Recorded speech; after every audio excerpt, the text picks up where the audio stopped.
Assalamualaikum warahmatullahi wabarakatuh.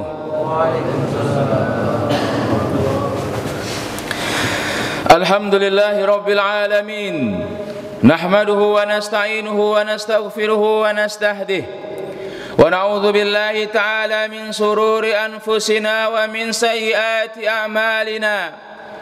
May yahdihillahu fala mudilla lahu ومن يضلل فلن تجد له وليا مرشدا أشهد أن لا إله إلا الله وحده لا شريك له له الملك وله الحمد وهو على كل شيء قدير الذي خلق الموت والحياة ليبلوكم أيكم أحسن عملا وأشهد أن محمدا عبده ورسوله صلاة دائمين متلازمين على حبيبنا وقدواتنا مصطفى محمد صلى الله عليه وسلم الذي أدى الأمانة وبلغ الرسالة ونصحها للأمة وجاهد في الله حق جهاده ربنا اشرح لنا صدورنا ويسر لنا أمورنا واحلل عقدة من ألسنتنا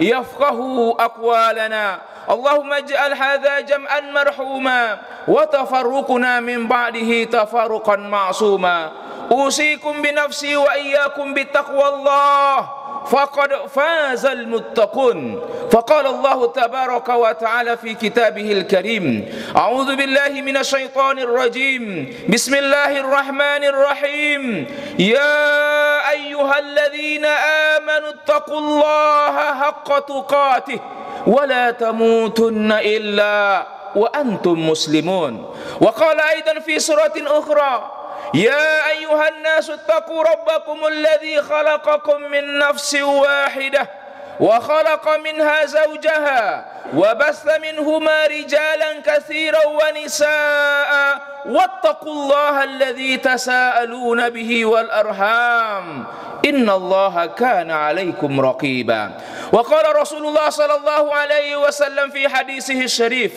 اتق الله حيثما كنت وأتبع السيئة الحسنة تمحها وخالق الناس بخلق حسن صدق الله العظيم وصدق رسول الكريم ونحن على ذلك من الشاهدين والشاكرين أما بعد kaum muslimin sidang jemaah Jumat yang Allah muliakan, alhamdulillah bersyukur kita kepada Allah Subhanahu wa taala, Rabb yang telah memberikan kepada kita nikmat yang tak terhingga, Rabb yang telah mengantarkan kita menuju rumah Allah Subhanahu wa taala ini, Rabb yang telah memberikan kepada kita nikmat-nikmat yang tak bisa kita sebutkan satu persatu, Rabb yang telah memberikan kemudahan-kemudahan kita di dalam kita menjalani kehidupan kita di dunia yang fana ini untuk menuju Allah Subhanahu wa taala. Mudah-mudahan nikmat demi nikmat yang Allah berikan ini, nikmat demi nikmat yang Allah Subhanahu wa taala anugerahkan kepada kita bisa mengantarkan kita lebih banyak lagi bersyukur kepada Allah Subhanahu wa taala dengan cara kita meningkatkan iman dan takwa kita kepada Allah Subhanahu wa taala, dengan cara kita lebih dekat lagi kepada Allah Subhanahu wa taala, dengan cara kita lebih takarub lagi dengan Allah Subhanahu wa taala. Salawat beserta salam buat junjungan kita, teladan kita, idola kita, panutan kita Rasulullah sallallahu alaihi wasallam dengan mengucapkan Allahumma salli ala Muhammad wa ala ali Muhammad. Assalamu alayka ya Rasulullah, assalamu alayka ya Habiballah, assalamu alayka ya Safwatallah. Kaum muslimin sedang jemaah Jumat yang Allah muliakan, di sini khatib tidak lupa menyampaikan pesan Allah Subhanahu wa taala dan juga pesan baginda Rasulullah sallallahu alaihi wasallam kepada kita umat yang beliau senantiasa rindui untuk kita senantiasa meningkatkan iman dan takwa kita kepada Allah.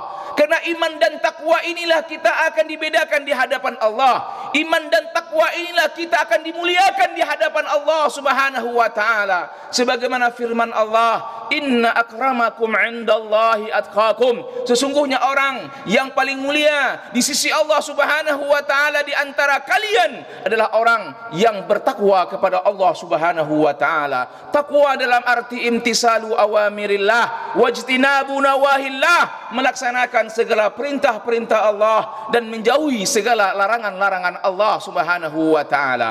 Kaum muslimin sedang jemaah Jumat yang Allah muliakan, adapun judul khutbah singkat kita pada kesempatan yang mulia di hari yang mulia Sayyidul Ayyam ini adalah 3 amalan yang Allah akan bangunkan rumah di surga Allah Subhanahu wa taala.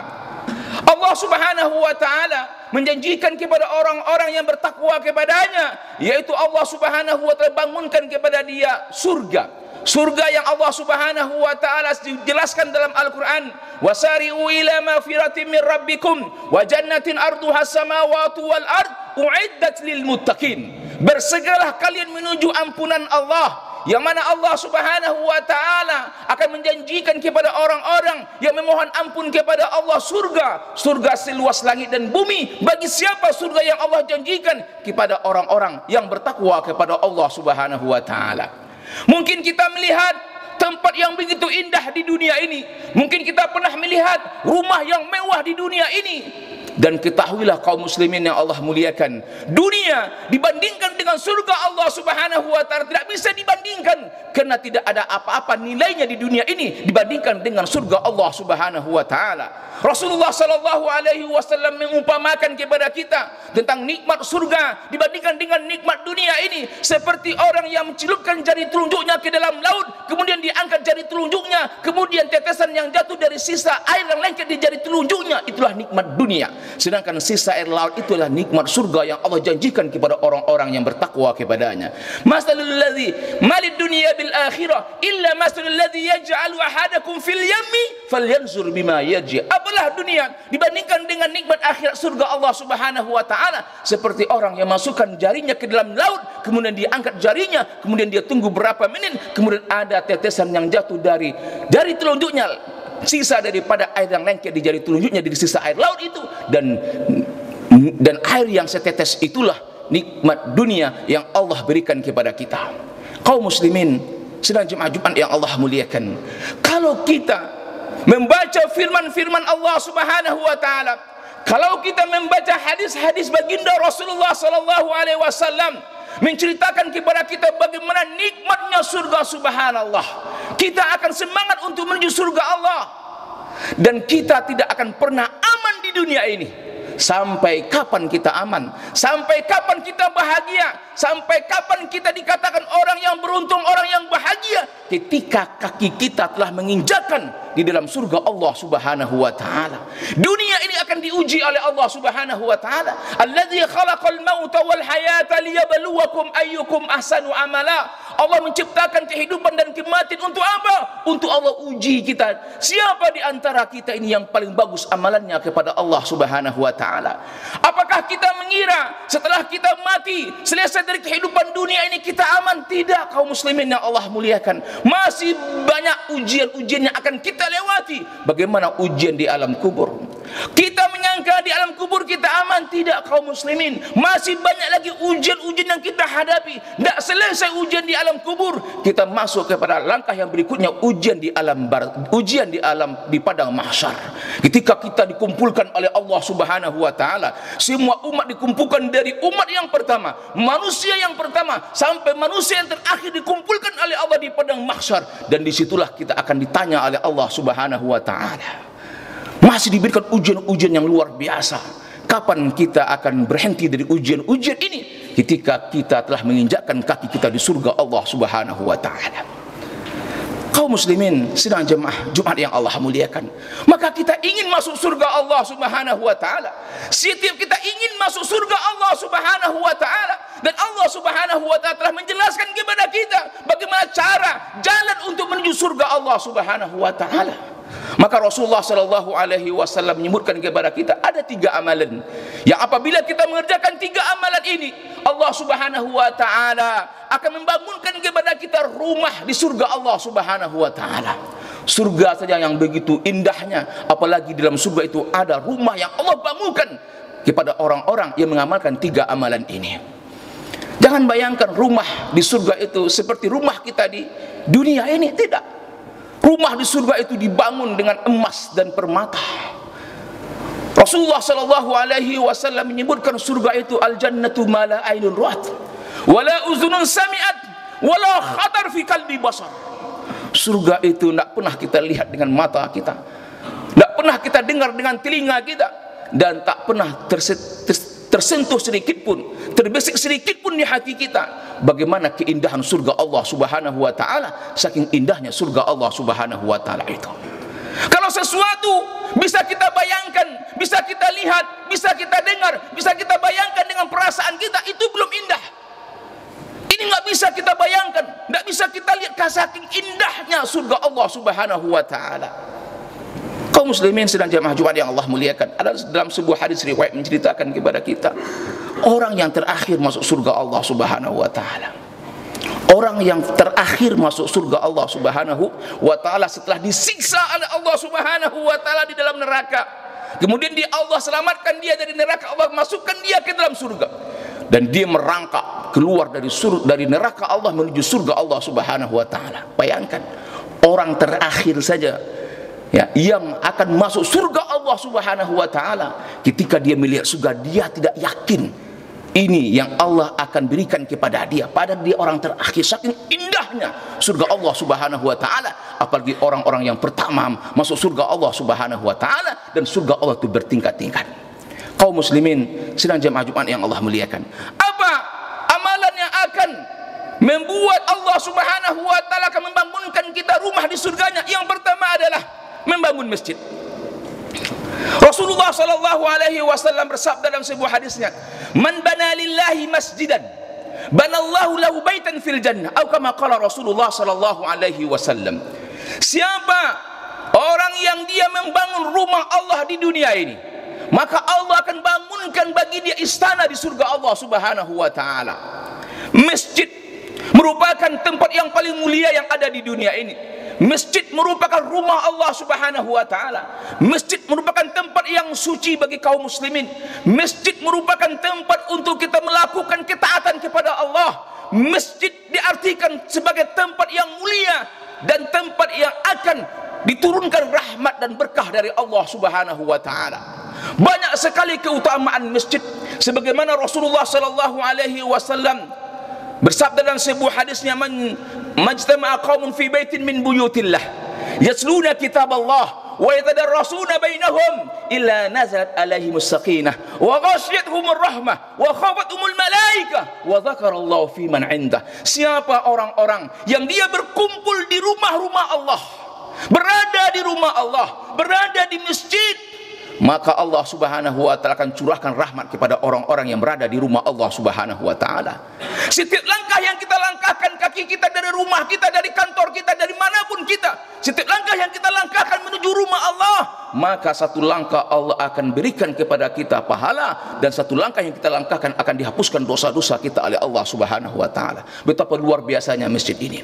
Oleh karena itu kaum muslimin yang Allah muliakan, mari kita ramaikan rumah-rumah Allah. Mari kita hidupkan masjid-masjid.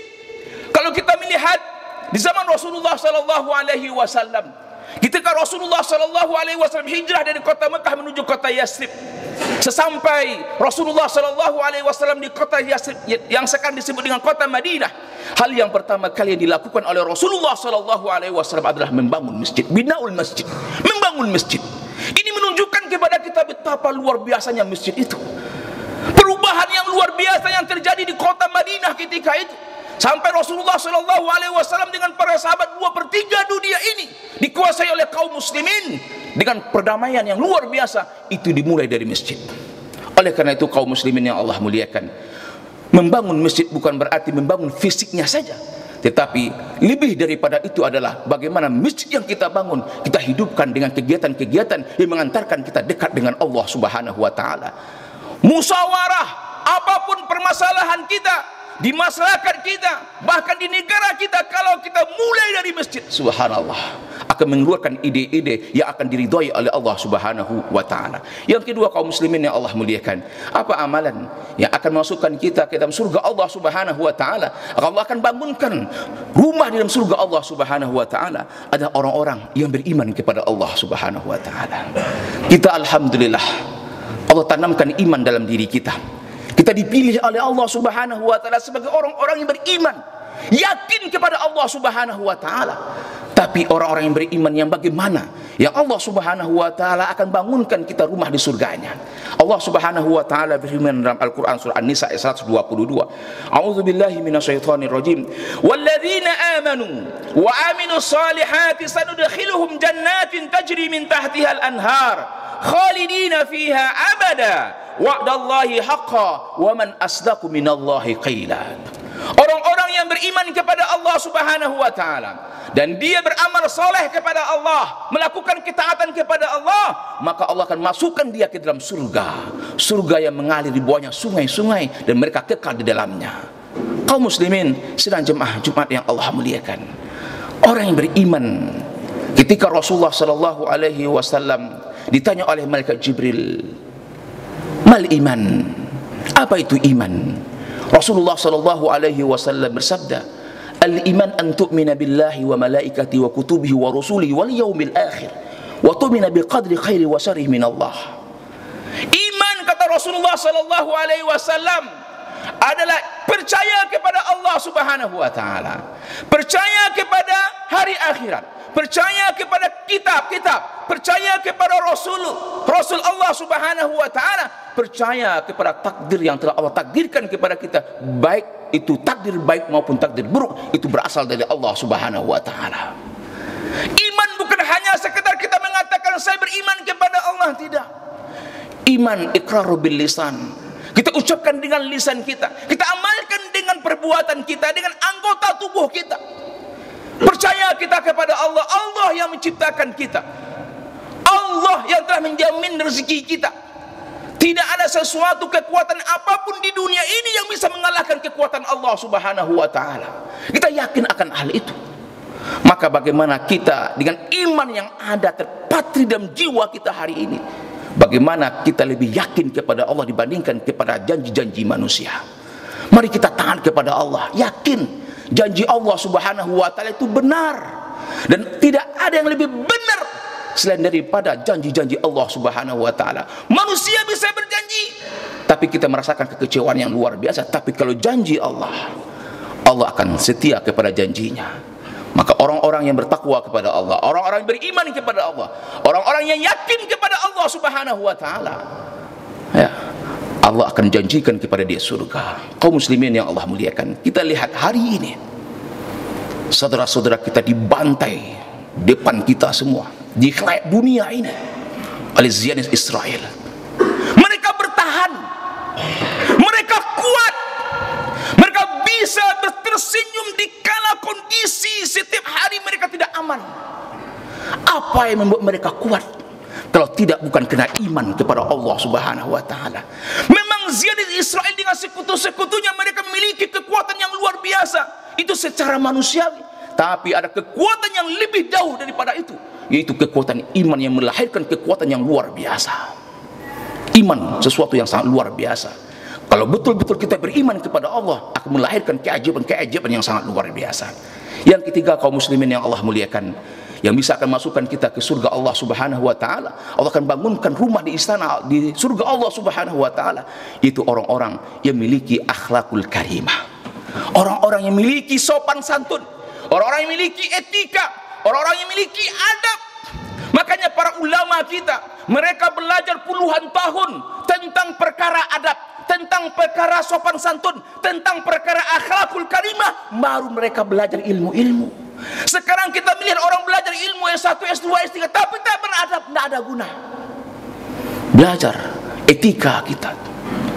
Banyak di alam ini yang memberikan perhatian dan memberikan pelajaran penting bagi kita. Kita lihat ilmu padi. Padi ketika dia masih muda dia tegak, seolah dia sombong, dia merasa hebat. Tapi ketika dia sudah mulai berisi, dia menunjukkan kepada kita orang-orang yang berilmu, orang-orang yang taat kepada Allah, orang-orang yang takut kepada Allah. Mereka orang-orang yang tawaduk. Tawaduk bukan berarti merendahkan diri. Tawaduk adalah orang yang merendahkan hatinya. Tidak ada yang lebih hebat. Oh, kita menganggap kita hebat, ternyata ada yang lebih hebat daripada kita. Oh, kita mengira kita kaya, ada orang yang lebih kaya daripada kita. Tidak ada yang kita sombongkan di dunia ini. Semua yang kita dapatkan, semua yang kita miliki, semuanya titipan Allah, dan akan kita pertanggungjawabkan di hadapan Allah Subhanahu wa taala. Maka tidak ada yang perlu kita sombongkan. Mari kita berbudi akhlak yang baik, tutur kata yang baik, sopan santun. Maka orang-orang yang berakhlak akan dibangunkan istana di surga Allah Subhanahu wa taala. Fa'tabiru ya ulil absar la'allakum turhamun.